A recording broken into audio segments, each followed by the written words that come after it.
E aí pessoal, tudo bem? No vídeo de hoje nós vamos falar sobre a história da hipnose, da hipnoterapia e vamos falar sobre o fato de que toda história tem um começo.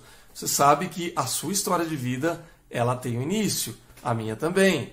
Toda história tem um início, tem um começo e nesse vídeo nós vamos falar sobre isso também. Você vai entender como é que a hipnose, a hipnoterapia se desenvolveu ao longo da história.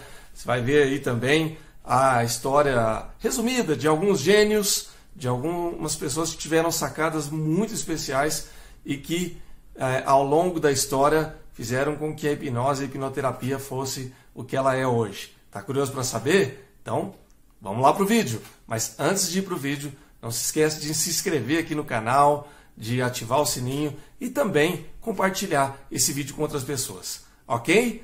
Um abraço, vamos para o vídeo! Então, quem está chegando agora, boa noite. Quem já chegou, boa noite também. Gente, muito legal que vocês estão aqui. E nós vamos começar hoje o nosso papo.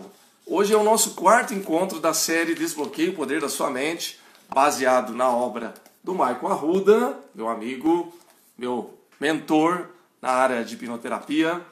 E alguns dos que estão aqui na live, amigos, amigas, que estiveram conosco no final de semana da formação da turma 68. Quem é da turma 68 de formação que estava lá, que está aqui na live, dá um joinha aí só para eu identificar quem está chegando aí. Ó, o Bruno chegou agora aqui, ele é da T68, a Thaís também. Eu tive o privilégio de estar trabalhando como monitor dessa turma. Eu sou de turma mais antiga, né? Mas tive o privilégio, a oportunidade de estar junto. Aí a Thaís, o Bruno, a turma toda. Então, a Mônica está aí junto com a gente também, T68, coraçãozinho. Turma top, né, gente? Então, hoje o que nós vamos fazer? Nós vamos falar um pouco sobre... Vamos falar sobre história. Eu amo falar de história, né? O tema da nossa live hoje é toda história tem um começo. Ou seja, toda a história da nossa vida, ela tem um início. Talvez o início de muitas coisas que tenham acontecido na sua vida, que hoje podem ser assim, coisas muito grandes, coisas que te trazem satisfação, ou talvez te trazem alguma preocupação, mas vamos falar de coisa boa, né? Daquilo que te realiza, daquilo que te traz satisfação. Talvez o começo tenha sido assim, ó, uma coisa simples, um evento que talvez você não tenha dado tanta importância lá atrás, mas que com o passar do tempo fizeram uma diferença, os eventos fizeram muita diferença na sua vida, na minha vida, na nossa vida, e hoje nós estamos aqui. Então, para começar a falar de toda a história que tem um começo, eu quero falar um pouco sobre a história daquilo que é a nossa temática geral aqui das nossas lives de terça-feira, que é a história da hipnose, ou a história, ou pelo menos a história dos grandes nomes aí da hipnose ao longo dos séculos, e especialmente aqui da contemporaneidade do século XX. O Bruno está falando que mais lindo ainda são os monitores. Olha, realmente, as monitoras são muito bonitas, com todo respeito, né? Minha esposa está aqui, né? A Raquel Pedrosa é muito linda, a Pamela é muito linda, minha esposa é linda também, e para o meu gosto ela é mais linda, não que as outras não sejam, né? Mas eu sou um bonitinho, né? O que é um feio enfeitado. Obrigado, Bruno, pelo lindo aqui, tá? As meninas são mais lindas, mas tudo bem, né? E todas as meninas que estão aqui nos acompanhando nessa live são todas lindas, maravilhosas também. Então, pessoal, toda história tem um começo.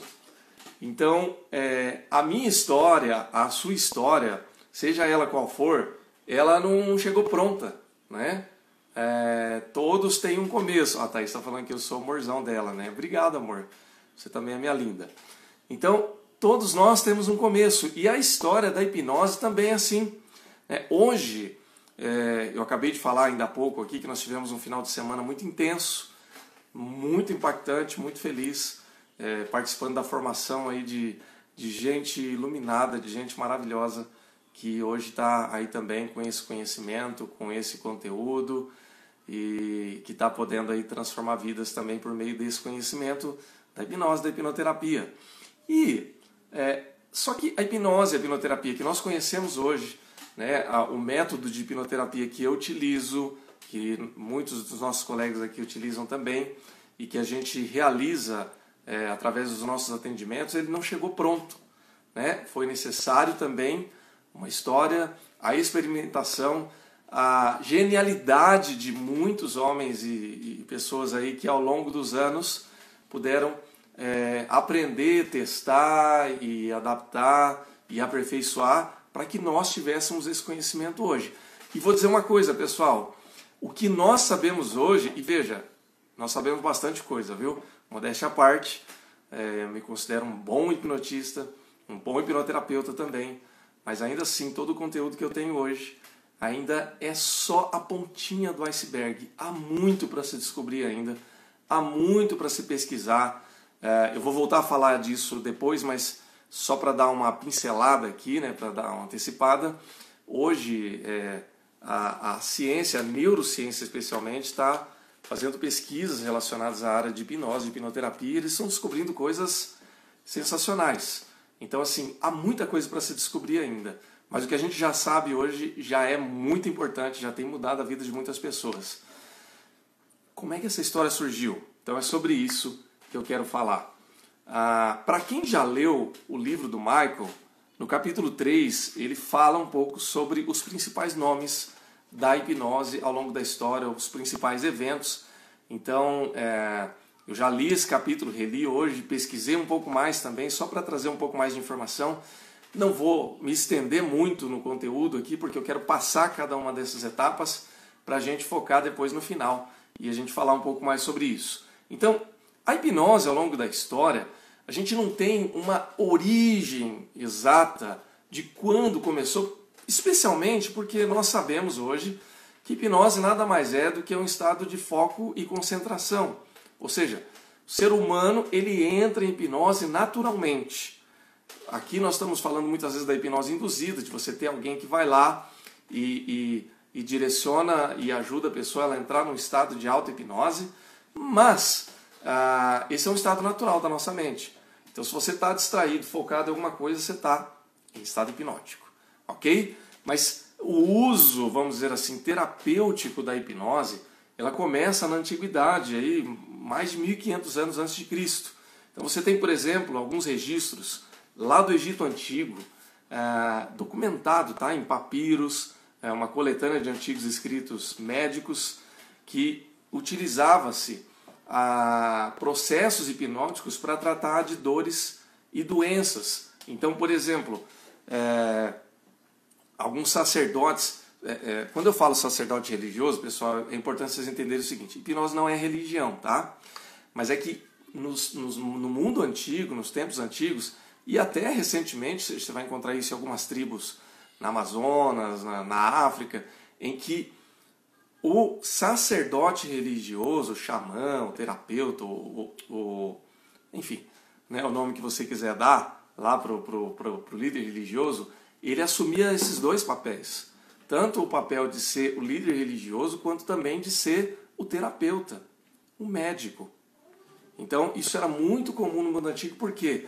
Porque o papel do sacerdote também é o papel do cura-d'almas, e quem cura a alma também cura o corpo. Tá claro isso, gente? Então, por isso que muitas vezes esses papéis se misturavam. Hoje nós temos, na sociedade moderna, uma diferenciação. Você tem o sacerdote religioso, você tem o médico, você tem o terapeuta, embora na prática tudo é terapia. Tá bom, gente? Não é sobre isso que eu vou falar hoje, mas só para dar essa pincelada para você. Então, nas culturas antigas, havia isso, né? Os sacerdotes, eles usavam algumas formas de indução hipnótica, eles chamavam de templos do sono, onde as pessoas entravam num certo tipo de estado hipnótico com uma finalidade de cura. E aí as pessoas saíam melhores do que elas chegavam. Não subestime o conhecimento do mundo antigo, viu, gente? Já se praticava medicina avançada já no mundo antigo. Isso tem documentação, tem pesquisa, tem material. É claro que muito se perdeu ao longo da história, mas evidentemente havia ali também um certo conhecimento. E eles usavam, claro, de uma maneira rústica, sem toda a pesquisa que nós temos hoje, mas com o conteúdo que eles tinham, eles faziam isso. Na Grécia Antiga isso também acontecia, né? Nos tempos gregos, por exemplo, eles faziam diagnóstico e cura de doenças por intermédio do que eles chamavam de sono divino ou terapia onírica. Então, num estado anterior ao sono, quase que uma sonolência, vamos dizer assim, eles pegavam as imagens que rompiam automaticamente na mente do sujeito, da pessoa, do paciente ali, e o sacerdote ele pegava toda aquela informação e trabalhava os símbolos, trabalhava de uma maneira simbólica toda a informação que o paciente trazia naquele estado pré-sonambulismo, e então eles traziam e forneciam sugestões hipnóticas de cura. Ok? Então isso acontecia já naquele tempo. No século XVI, um grande filósofo iraniano, ou persa, como queiram, né? Persa, que hoje é o atual Irã, chamado Avicena, ele também, ele foi um filósofo, ele foi médico, ele foi sábio, foi da época que era chamada época de ouro do islamismo. Ele trabalhava a hipótese de que a imaginação era capaz tanto de adoecer pessoas quanto de curar pessoas. Então, isso também é uma pesquisa que é documentada, inclusive em tribos africanas, né? Onde um sacerdote, um xamã, ele tinha o poder de amaldiçoar a pessoa com a morte e a pessoa morre. Porque poder hipnótico, vamos dizer assim, da sugestão, mas aquilo gerava um transe tão violento que as pessoas acreditavam que elas tinham o poder de serem amaldiçoadas nesse nível, a ponto até mesmo de morrerem. Bom, no século XVI ainda havia toda um aspecto um pouco mais rústico, que misturava-se religião, misticismo com hipnose. Eu já falei que são coisas distintas, mas veja que nós estamos falando de Idade Média. Então é muito difícil você dissociar uma coisa com outra, porque o mundo todo era místico. As pessoas eram muito místicas. Toda a explicação da realidade do mundo, da vida e da história, ela era feita através da fé, da religião, dos mitos, né? Se bem que mito a gente vive até hoje, né? Que os nossos mitos hoje eles são mitos modernos, mas o ser humano ele vive de mitos. Isso é uma outra história também, assunto para outro dia, mas eu quero apenas que você entenda o pano de fundo de tudo que está acontecendo aqui. Bom, então nós temos essa primeira parte, que é a parte da hipnose utilizada pelas civilizações antigas e pela Idade Média.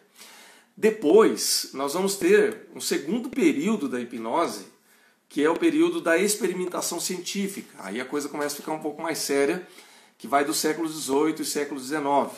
E aí nós vamos ter o primeiro nome importante, vamos dizer assim, nesse período da experimentação científica da história da hipnose, que é a do Franz Anton Mesmer. Eu fiz umas fichas aqui, porque eu não tenho meu quadro aqui atrás para rabiscar. Vamos ver se você vai enxergar aqui. Gente, fiz ao contrário para você ler aqui, viu? Olha que legal, ficou certinho agora.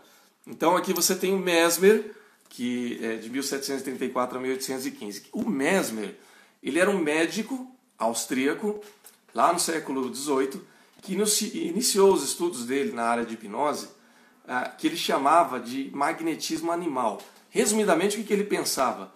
Ele imaginava o seguinte, que todos os seres, inclusive o ser humano, ele tinha uma espécie de fluido que passava e que ele ficava meio que desequilibrado e que você poderia equilibrar por meio do magnetismo. Esse magnetismo que ele imaginava, ele começou a usar ímãs, né, para usar uma expressão aqui bem popular, para imantar a pessoa, para que pudesse haver um equilíbrio através de um transe hipnótico em que a pessoa seria curada das suas enfermidades. E isso começou a dar certo. Não se sabia exatamente porquê, mas as pessoas saíam curadas. E o que acontecia? Que ele dava sugestão hipnótica. E as pessoas entravam no transe hipnótico. Algumas eram curadas por um efeito placebo, né? Não era exatamente uma cura, e outras simplesmente eram curadas. E depois ele acaba descobrindo que ele não precisa de imã, que até mesmo com o toque das mãos dele, ou com imposição de mãos, as pessoas saíam curadas. Bom, resumidamente, isso aconteceu. Depois, uma comissão científica liderada por Benjamin Franklin foi lá pesquisar e concluiu o seguinte, que o poder não estava no Mesmer. O poder estava na cura pela imaginação e não pelo magnetismo. Que na prática, pessoal, é o conceito que nós temos hoje, inclusive. Porque não existe hipnose propriamente dita pelo poder de outra pessoa. Toda hipnose é uma auto-hipnose. Toda sugestão é uma autossugestão. Ok? Então, do Mesmer surgiu o primeiro nome de hipnose, que foi o mesmerismo. Talvez você vai ouvir, aí muitas vezes o pessoal fala, isso aí é mesmerismo, porque vem de Mesmer. Depois vai surgir o Barão de Cuvilliers, o Denis de Cuvilliers, que foi o primeiro, vamos para a segunda ficha aqui, esse sujeito, que foi o primeiro, ou Cuvilliers, dependendo da sua, eu vou usar aqui a minha expressão, tá? Que foi o primeiro a utilizar o termo hipnose em seus trabalhos. Ele tem essa importância por quê? Porque ele troca o nome mesmerismo para hipnose.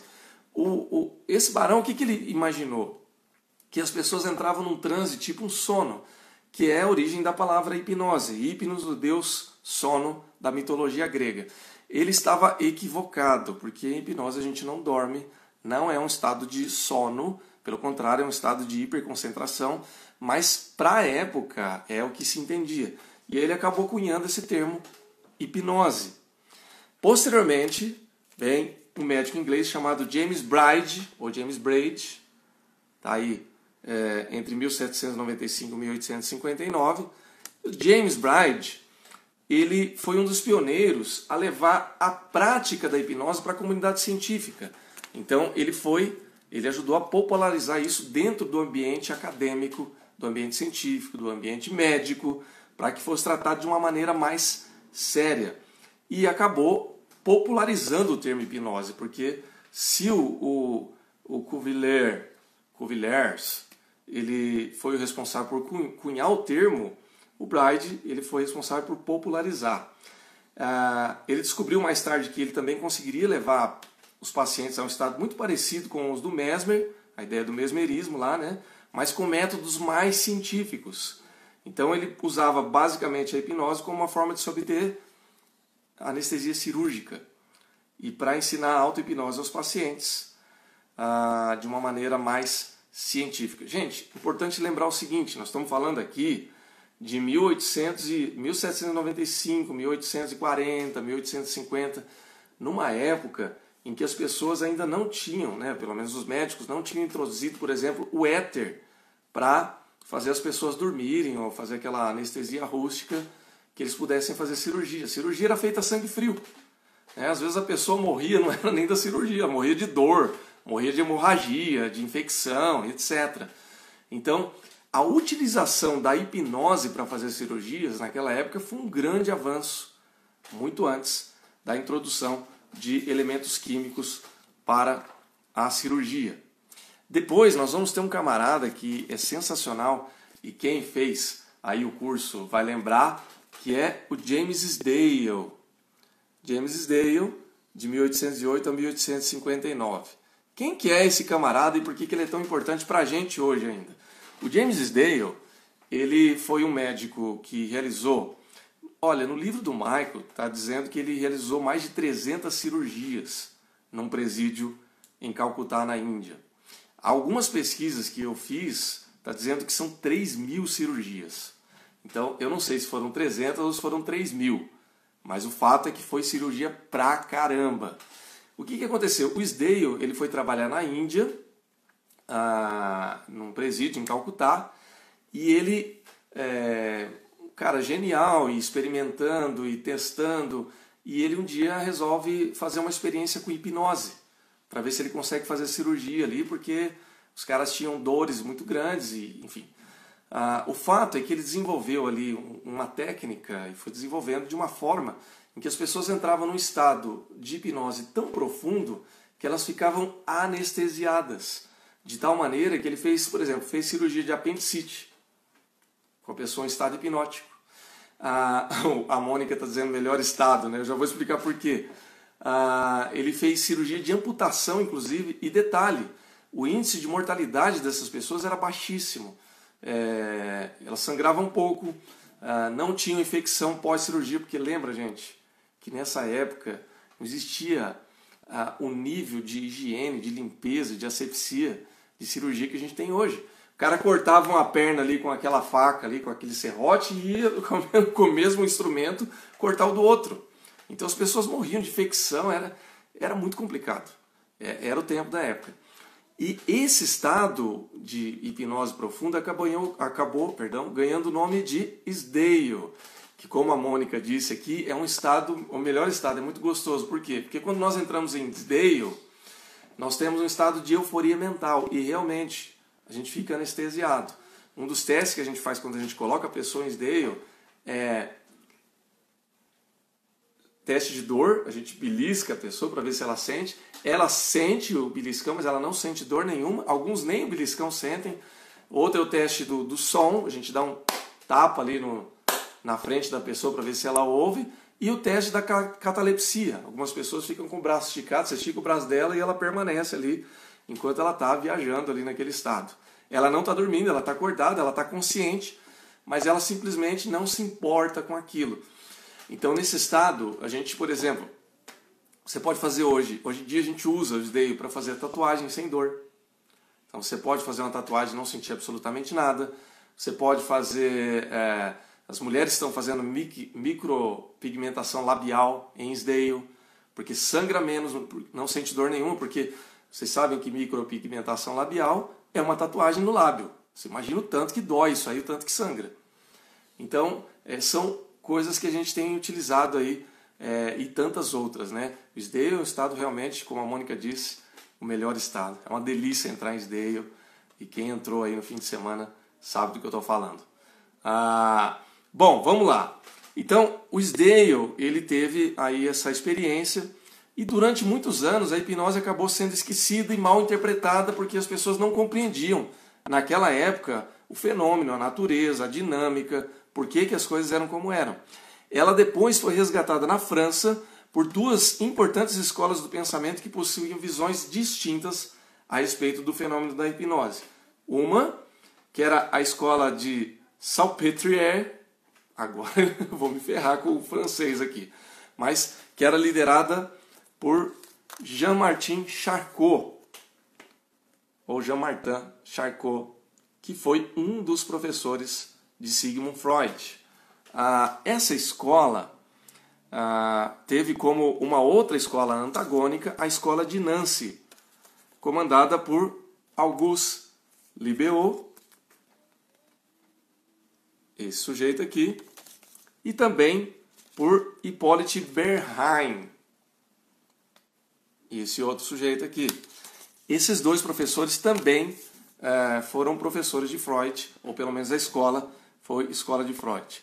O Libeau, ele foi um dos fundadores da escola de Nancy, pesquisou a hipnose e seus fenômenos, e o Bernheim, ele foi neurologista e começou a explorar a hipnose de maneira que ela poderia colaborar com casos de doenças físicas.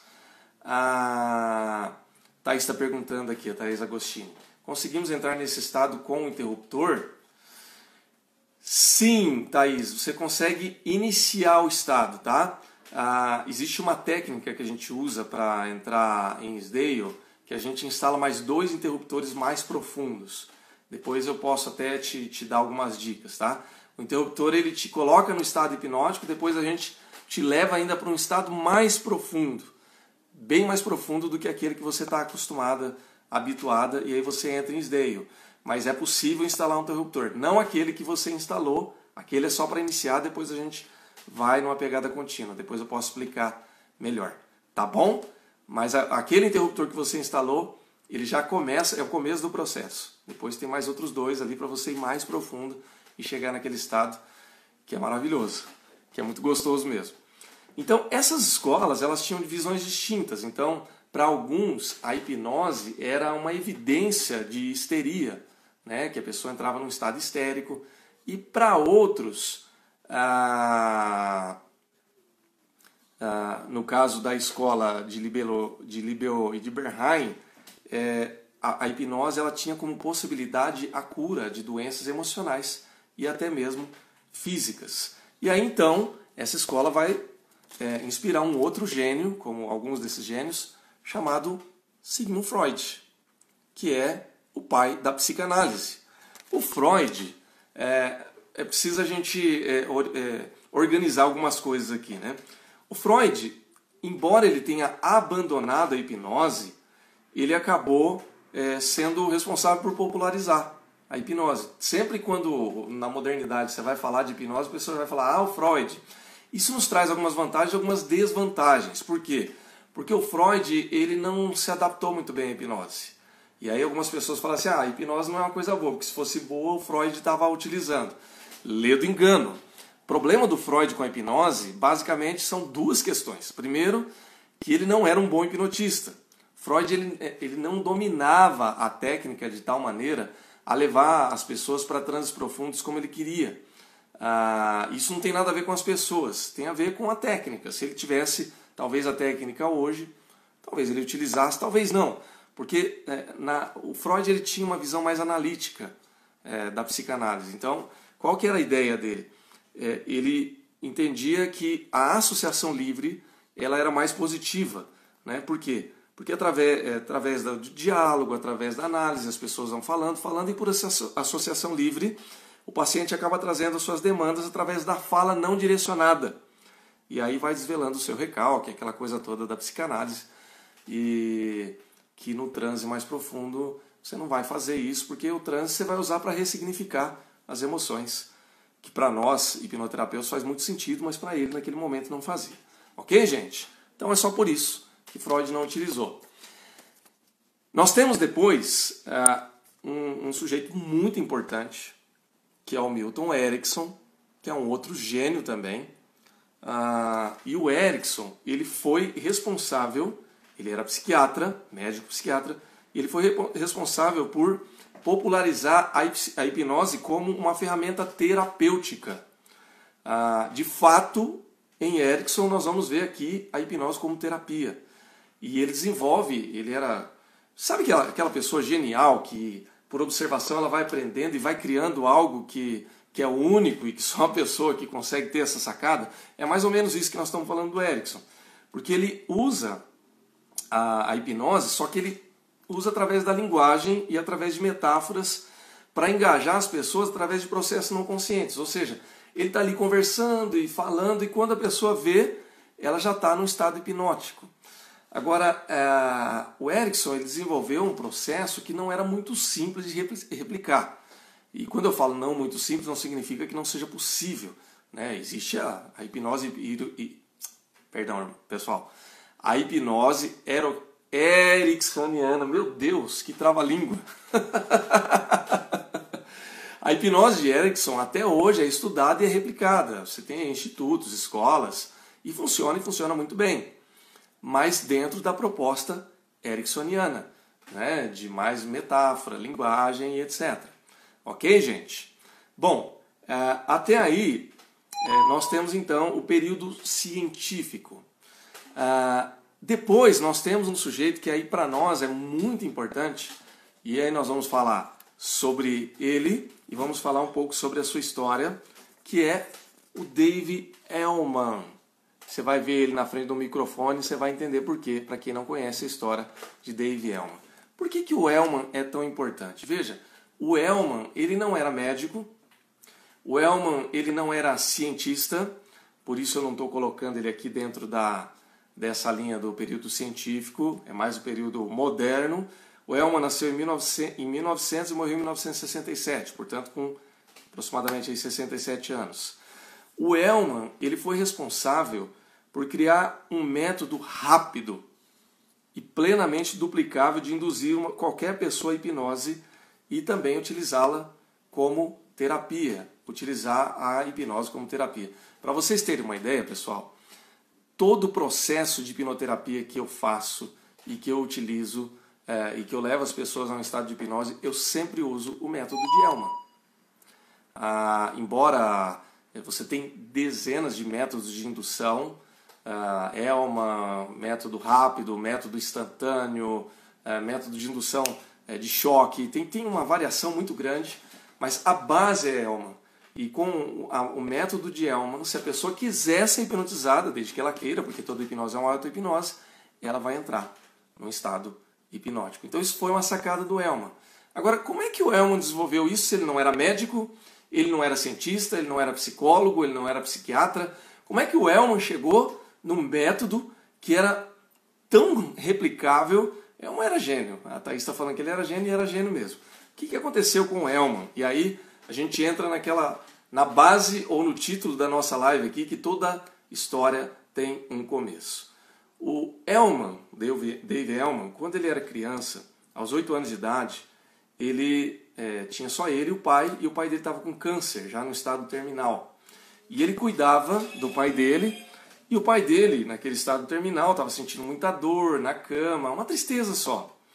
E um dia, um amigo do pai do Hellman, que era hipnotista de palco, né, como a gente diz hoje, que fazia show de hipnose, ele foi lá visitar o pai do Hellman e fez lá um processo de hipnose para aliviar a dor do pai do Hellman.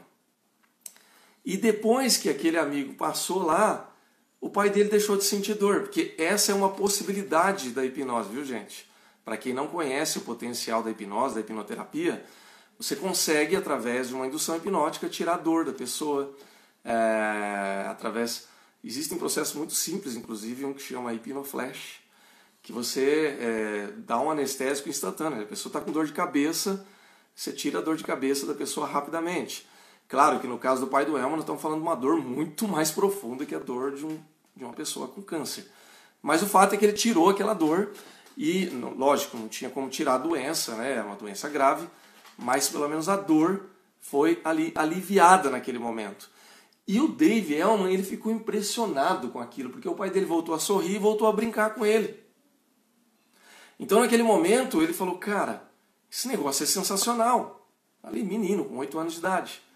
Lógico que pela gravidade da doença, passou um tempo, o pai dele faleceu, e aí então ele quis aprender tudo que ele pudesse a respeito da hipnose.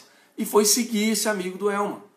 E foi então, foi para o circo, né, para a trupe desse cara, e aprendeu a hipnotizar e começou a fazer shows de palco de hipnose junto com esse amigo.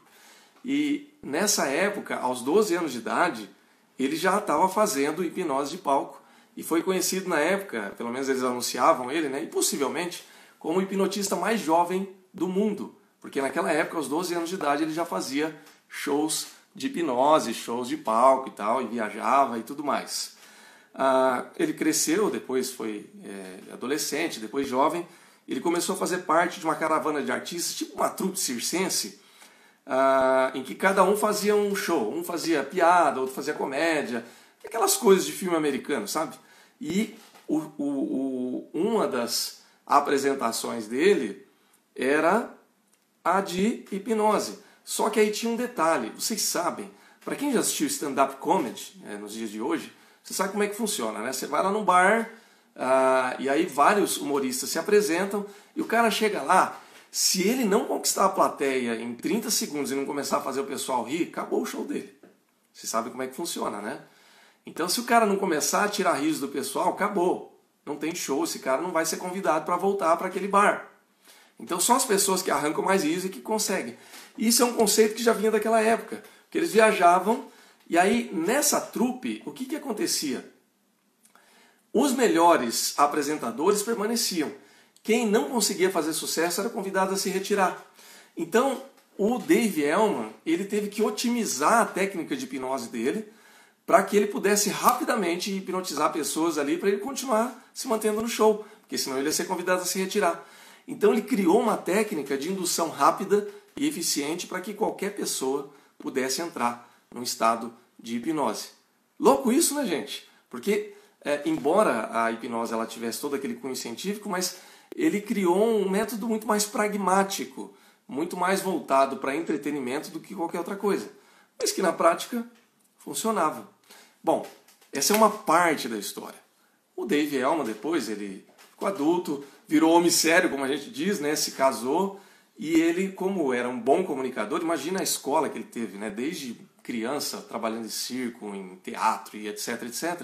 Ele se tornou um grande comunicador e acabou indo trabalhar numa emissora de rádio. Lembrem-se vocês que na época o rádio é o que tinha de melhor naquele tempo. como depois veio a televisão e hoje YouTube, internet, né? As redes sociais, naquele tempo era o rádio. Então ele começou a trabalhar como radialista, até que ele chegou no auge quando ele teve o seu próprio programa de rádio. E nessa época ele tinha abandonado a hipnose. Por quê? Porque agora ele era homem sério. Ele estava trabalhando como radialista.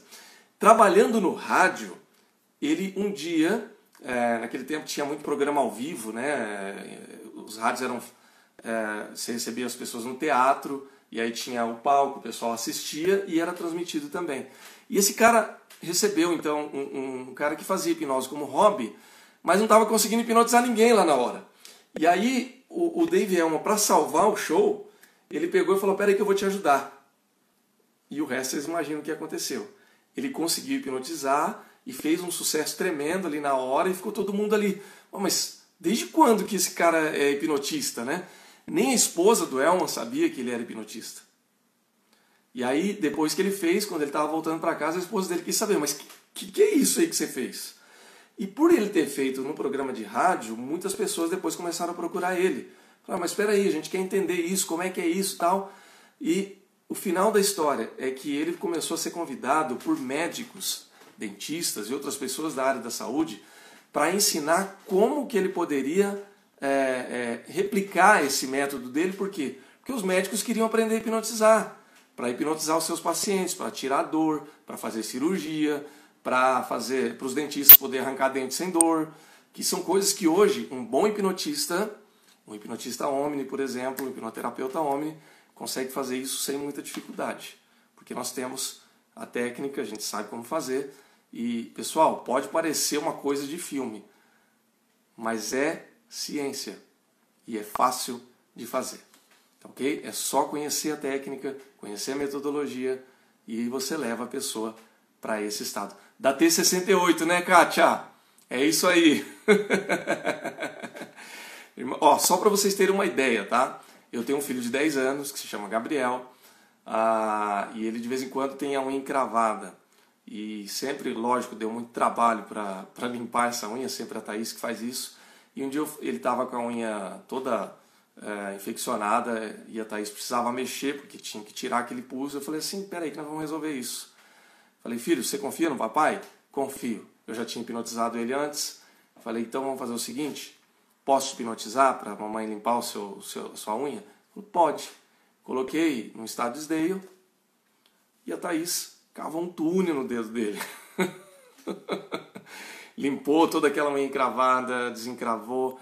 E sabe de uma coisa? No outro dia já estava todo cicatrizado, não, mas estava sequinho e com pouco tempo cicatrizou e ficou uma beleza. Então, gente, estou falando de caso que eu vivenciei, que eu fiz e posso te dizer que funciona. Então, o Elman, ele ensinou centenas e centenas de médicos que aprenderam ali com a metodologia dele, por isso que o Elman aparece aqui com o microfone, porque ele era radialista, mas era hipnotista. Sensacional essa história, né, gente? Pessoal, se alguém tiver algum comentário, alguma pergunta aí, pode ir postando que eu vou respondendo. A Thaís está aí me ajudando também, ela responde. E a turma que está aí, o pessoal da T68 vai te ajudar também, respondendo aí. Ok? Bom, só que o Elman, ele desenvolveu essa metodologia de hipnose rápida e eficiente e também desenvolveu um pouco da hipnoterapia dentro do método dele, para que pessoas pudessem ressignificar traumas, medos, dores e etc. A Thaís está falando aqui, ó, a recuperação do Gabriel foi incrível, muito mais rápido do que das outras vezes que eu fiz sem hipnose. É isso aí. Só que aí entra a história de um outro camarada que é muito importante para a gente, especialmente para os hipnoterapeutas Omni e tantos outros que foram formados a partir da Omni, que é o Gerald Kein, ou Jerry Kein, que é o seu apelido, que foi o fundador da Omni. Quem que é esse camarada? O Gerald Kein, ou Jerry, ele conheceu o Dave Elman, porque o Dave Elman era vizinho dele, morava ali perto, na vizinhança, e ele era fã. Ele, desde criança, ele sempre foi um moleque muito curioso, e ele queria aprender hipnose, e queria que o Elman ensinasse ele. E o Elman não estava nem aí para ele. Então ele chegava lá, batia na porta, né? Sabe aqueles moleque curioso, fuçado? Né? Lá em Minas a gente fala que é aqueles moleque lambido, enxerido, que foi lá e foi procurar o Elman para aprender sobre hipnose. E o Elman falava assim, ó, não tô, tal, até que ele cansou e começou a não atender. O moleque batia na porta e ele não atendia. Até que o Jerry pegou e falou assim, não vai me atender? Então vou num dia diferente. E aí um dia ele foi, bateu na porta, aí o Elman atendeu ele, aí não teve como fugir. Aí ele, me ensina hipnose, me ensina hipnose. Falou assim, então tá bom, moleque, eu vou te ajudar, vou te ensinar. Pegou um gravador daqueles da época, aqueles rústicos, gravadorzão que tinha até microfone, e falou assim, você sabe o que é isso aqui? O Jerry Keim pegou e falou, claro que eu sei. Sabia coisa nenhuma, mas você acha que ele ia perder a oportunidade? Então ele falou assim, então você vai pegar esse gravador e eu vou dar algumas palestras, dou algumas palestras para médicos, você vai gravar as minhas palestras. E através das gravações você vai aprendendo, eu vou te ensinando e você aprende. Gente, isso foi uma coisa maravilhosa, porque só existem alguns áudios do Elman ensinando e hipnotizando pessoas graças a esse trabalho do Jerry Keim, que por muitos anos acompanhou ele nesse trabalho de gravação. Isso é ouro hoje, tá? Graças a essa atividade. Então, o Jerry Keim, ou Jerry, ele aprendeu a hipnose, aprendeu a hipnoterapia com o Elman, foi discípulo do Elman, portanto, e ele aprimorou, inclusive, algumas metodologias no trabalho terapêutico. Então, veja que coisa louca. E veja que nós não estamos, de maneira alguma, desmerecendo ou diminuindo a hipnoterapia no ponto de vista científico, médico, terapeuta, não é nada disso. Mas é uma ironia da vida, que dois elementos que não tinham propriamente uma formação acadêmica, médica, etc., desenvolveram um processo terapêutico. Claro que eles não inventaram a roda, é claro que eles também se apropriaram de outras metodologias que são da área da psicologia, da área médica, etc. Porque, gente, o propósito aqui não é dizer, fui eu que inventei, fui eu que criei. O propósito aqui é transformar vidas, é abençoar pessoas, é levar a pessoa o estado A para o estado B, do estado do sofrimento para o estado de alívio. Então, o Jerry Keim teve essa sacada e ele começou a trabalhar com hipnose, com hipnoterapia e foi lidando com muitos casos, transformando a vida de muita gente. Numa época em que não se falava de curar fobia, depressão, essas coisas, ele já estava lidando com isso. Até que, depois de muita procura, no ano de 1979, ele fundou a Omni, que foi a primeira escola de hipnoterapia nesses moldes, em que ele não apenas atendia, mas também ensinava outros terapeutas. Então isso foi no ano de 1979. A Omni Hypnosis Training Center foi fundada nos Estados Unidos e depois passou a se expandir e crescer até que o Hans, que é Hans Wipf, ou Hans Ed Wipf, que é esse camarada aqui, esse sujeito, que é vivo ainda, né? O Jerry Keim morreu em 2017. Ele comprou a marca Omni, né, junto ao Gerald, ele já era hipnoterapeuta Omni. E o Hans tem uma história curiosa, porque ele é suíço, hoje a sede mundial da Omni é na Suíça, mas ele trabalhou no Brasil, ele fala português porque ele foi diretor de vendas da Mercedes aqui no Brasil.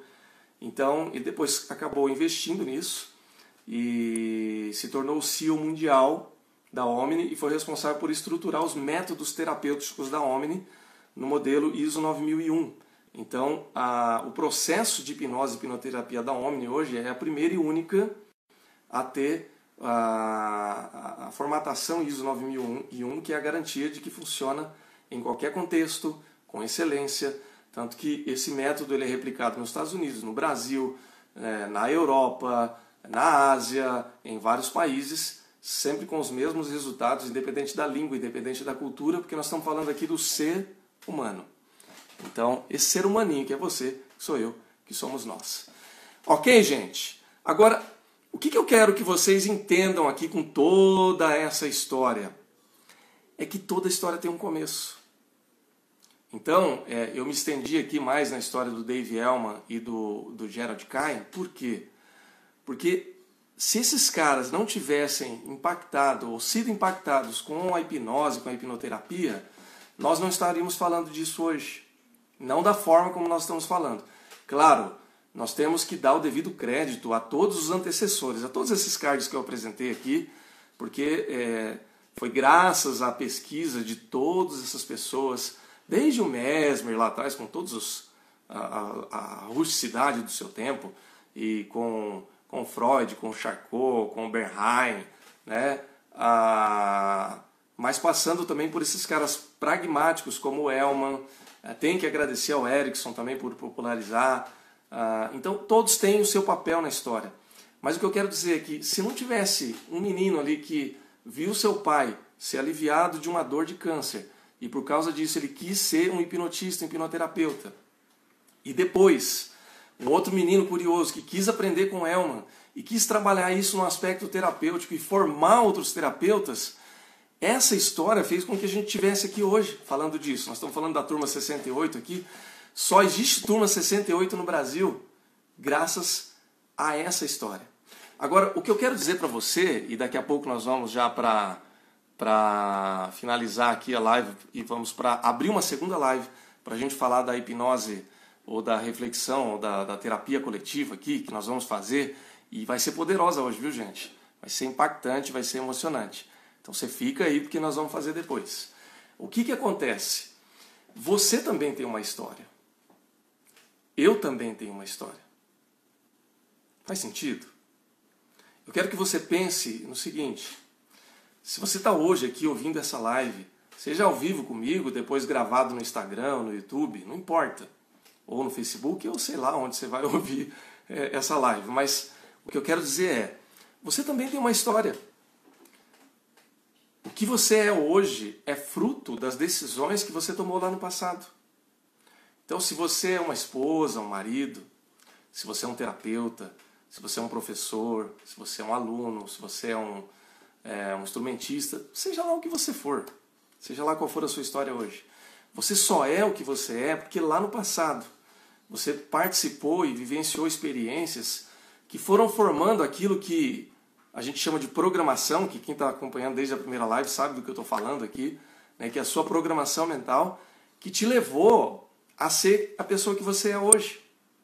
Isso é maravilhoso, porque a programação, gente, não é só coisa negativa, né? Quando a gente falou de programação, que a gente retrabalha a nossa mente para que a nossa programação mude, para que a gente seja curado de dores, de depressão, de traumas, etc.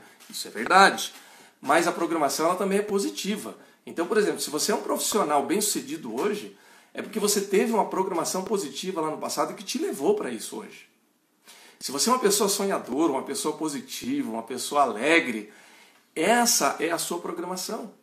É baseada nas experiências que você teve lá no passado e que foram sendo construídas ao longo da sua vida e que até hoje você continua vivenciando essas experiências.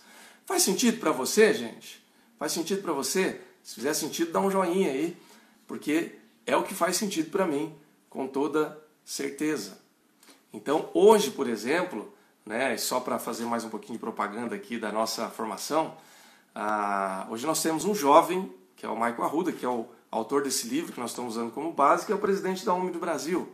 Um cara jovem, um cara inteligente, um cara que sonhou também, e que a programação dele lá no passado fez com que ele chegasse ao ponto que ele chegou hoje, e hoje você e eu também somos aí aqueles que estão sonhando hoje e vivenciando isso. E se você tem um sonho hoje, se hoje você está olhando lá na frente pensando, puxa, eu quero realizar isso, eu quero ser isso, eu quero construir isso na minha vida, pode ter certeza que você está sonhando isso hoje, porque você tem uma programação anterior que fez com que você criasse essa semente do seu sonho aí na sua mente, no seu coração, e que hoje você está alimentando e amanhã você vai experimentar isso, com toda certeza. Ok, gente? Então, basicamente, eu não sei nem quanto tempo que nós estamos de live aqui. Acho que fiquei com tanto medo de estourar o tempo aqui que eu acho que nós estamos o quê? Com 50 minutos de live? Bom, eu vou falando aqui até esgotar o nosso tempo e depois a gente vai para a segunda parte. Segunda parte, como vocês sabem, não fica gravada. Essa primeira parte eu salvo, fica gravada. Vocês podem compartilhar depois se vocês quiserem. E a segunda parte, quando eu faço a hipnose coletiva ou a reflexão, a meditação coletiva, não fica gravada, tá bom? Pessoal, alguma dúvida, alguma pergunta, algum comentário que vocês queiram fazer, aproveita, comenta aí que isso vai também ajudando a gente na dinâmica da live. Eu vou comentando e se eu puder ajudar e comentar, eu vou falando aí com vocês.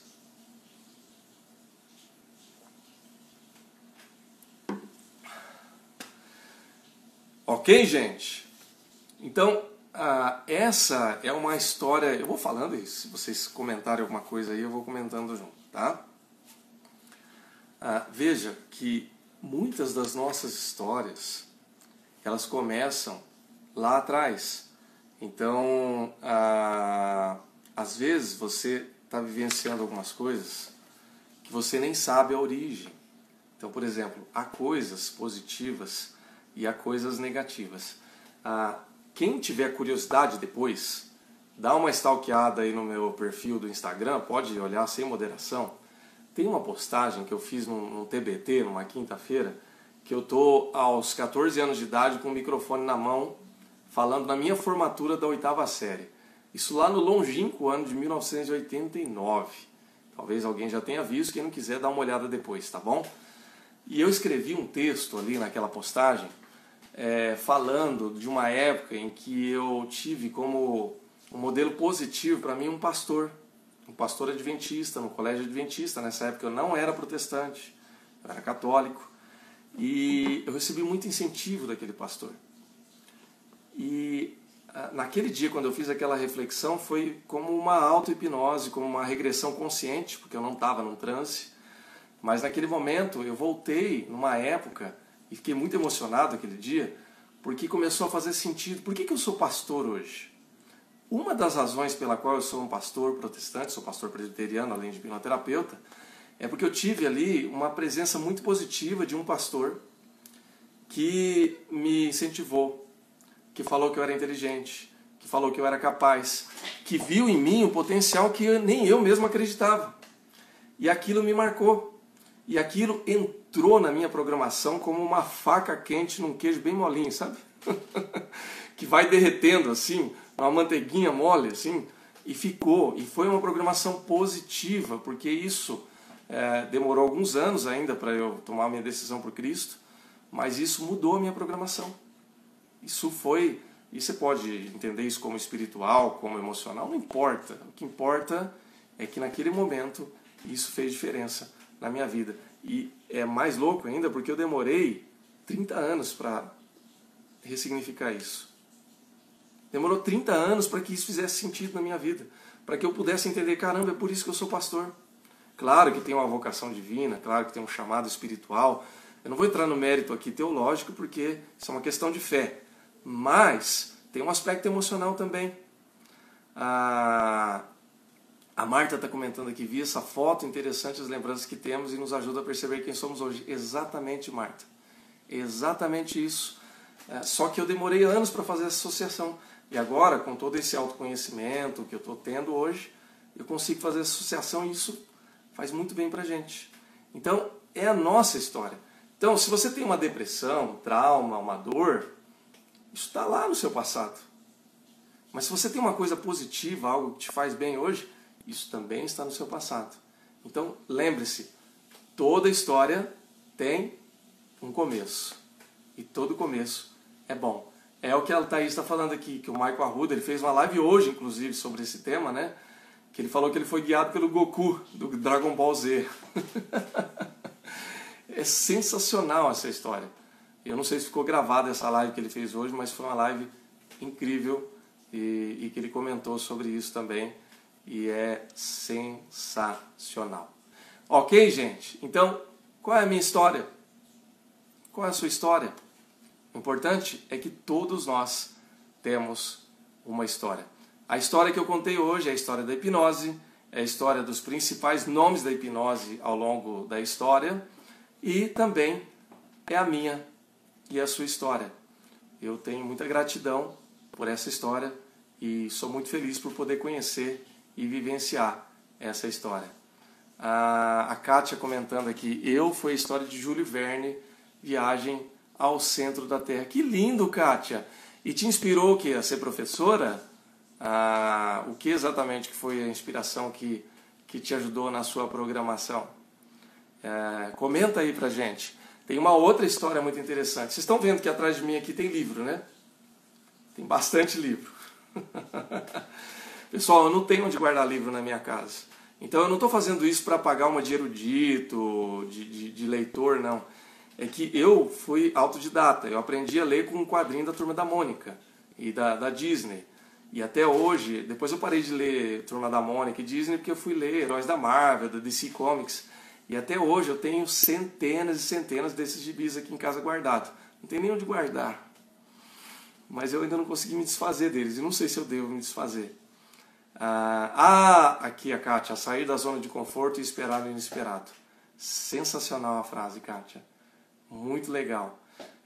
Eu estava comentando dos livros. Porque quando eu era criança, com 6, 7 anos de idade, eu ficava na biblioteca da escola. O pessoal ia embora, jogava bola, depois ia para a biblioteca. E ficava lá até a hora de fechar a biblioteca. Por quê? Porque livro sempre foi companhia para mim. Eu sempre me senti bem e amo livro. Se você quiser me dar um presente, se quiser me fazer feliz, me dá livro. Ok? Hashtag fica a dica aí. Tá bom? Ai. Bom, gente. O Bruno falando, agora eu sei onde tem uma biblioteca. Aqui em casa tem, viu, Bruno? Só que tem um detalhe, viu? Eu sou ciumento com livro, tá? Essa história de emprestar livro e depois não receber de volta, olha, por isso que ultimamente eu estou dando os livros, tá bom? Estou dando para os meus clientes, para que eles possam aprender, a crescer, e eu indico bastante livro, ok? A Pri diz que empresta espaço na casa dela para guardar alguns livros. Cuidado, hein, Pri? Cuidado com o que você promete, cuidado com o que você oferece. Pessoal, agora a live está encerrando. Eu espero vocês na segunda live. Essa aqui vai ficar gravada, a próxima não. E vocês voltam lá para hipnoterapia coletiva. Um abraço e até daqui a pouquinho. Vou só salvar isso aqui e já vou para outra.